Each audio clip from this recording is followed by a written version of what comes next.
Hola, hoy voy a hablar acerca de el duelo que se está viviendo actualmente por la muerte causada por COVID.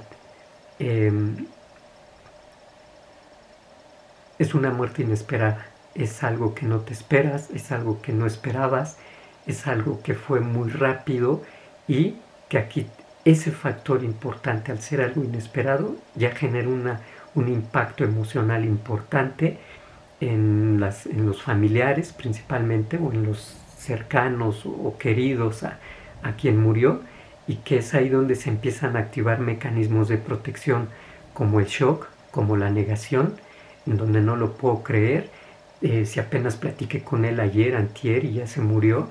Bueno, estos mecanismos, la negación principalmente, se activa como una forma de protección, pero que no debe de durar mucho tiempo. Aquí hablamos de más de un mes, al menos yo así lo considero por mi experiencia. Los primeros días es lo más sano. Un mes ya hablo que ya es mucho tiempo. Vivir una persona en negación durante más de un mes y en estas situaciones de muerte por esta enfermedad puede complicar el proceso, y obviamente pues puede generar otras condiciones de salud mental y física a la persona.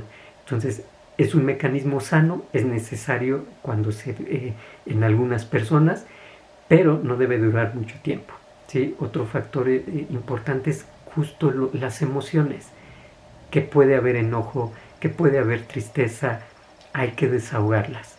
Yo lo he mencionado repetidas ocasiones y lo seguiré haciendo porque esto es sano y es necesario cuando se vive una situación de duelo, de dolor emocional, el desahogo de las emociones. Entonces hay que evitar el échale ganas, porque ¿cómo es echarle ganas cuando hay una muerte súbita? Y que otro factor importante que tenemos que considerar es quién murió. Si murió el padre de familia, que él era el encargado de llevar, el proveer la cuestión económica en casa,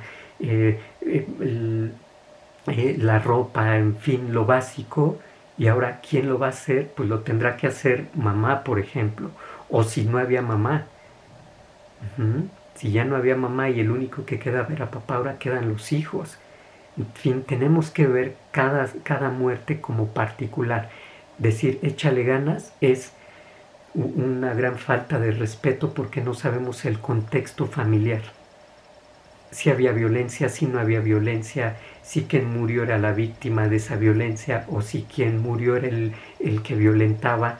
Y ahora esa persona, ¿qué va a hacer? Porque cuando hay violencia y muere quien violentaba, pues ahora ¿qué va a hacer? Porque pues está con el dolor, pero aparte con la estima muy lastimada por la violencia que vivió. Entonces hay que respetar y hay que evitar todas estas frases de échale ganas, ya no le llores porque no lo dejas ir, etcétera, porque lo único que hacen es retrasar el dolor, ponerle una gran barrera, y se sufre más todavía y se puede complicar. Entonces hay que evitar eso, y no nada más para el COVID, para cualquier tipo de muerte, porque no sabemos la realidad de cada persona, de cada familia, de quién muere, qué rol tenía en los demás y en la sociedad, y que eso complica mucho. Entonces evitar todas estas frases que no sirven de nada. Échale ganas no sirve de nada. Bueno, sirve, pero cuando va a competir una persona en alguna, no sé, en algo deportivo y demás, ahí sí, nada más. Pero en cuestiones de duelo, de dolor emocional, hay que evitar eso, por favor. Otro factor importante, y que es un sentimiento muy arraigado también, es la culpa. Es que no lo llevaste a tiempo, es que si lo hubieras dejado hubiera sanado. Ya ves que el vecino se quedó en casa y sanó.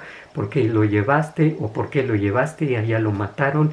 Etcétera. Toda esa cultura represiva, controladora de la culpa, hay que quitarla, porque ese sentimiento retrasa y afecta mucho a quien vive una situación de duelo emocional. Lo retrasa mucho. Es que si yo hubiera hecho, estuviera vivo. Es que si yo hubiera hecho o no hubiera hecho, estuviera vivo. Entonces no estuvieran sufriendo los demás. Hay que quitar ese sentimiento tan arraigado, tan aprendido, porque no sirve de nada. Lo único que sirve es para controlar, y cuando tú tienes culpa, cedes ante las peticiones de los demás. Y si tienes culpa y te dicen ya no le llores porque no lo dejas ir, entonces reprimes lo que sientes para dejarlo ir. ¿Y dejarlo ir a dónde? Quien murió ya no siente.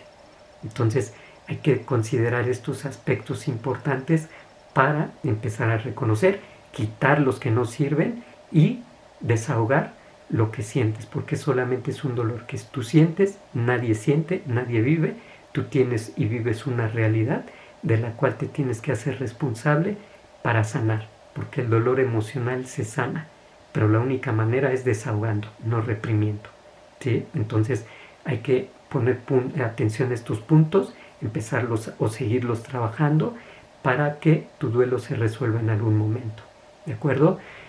Nos vemos en otro momento. Soy José Luis Cisneros y agradecido con los suscriptores. Muchas gracias y un abrazo y un saludo a todos. A la distancia, por supuesto. Adiós.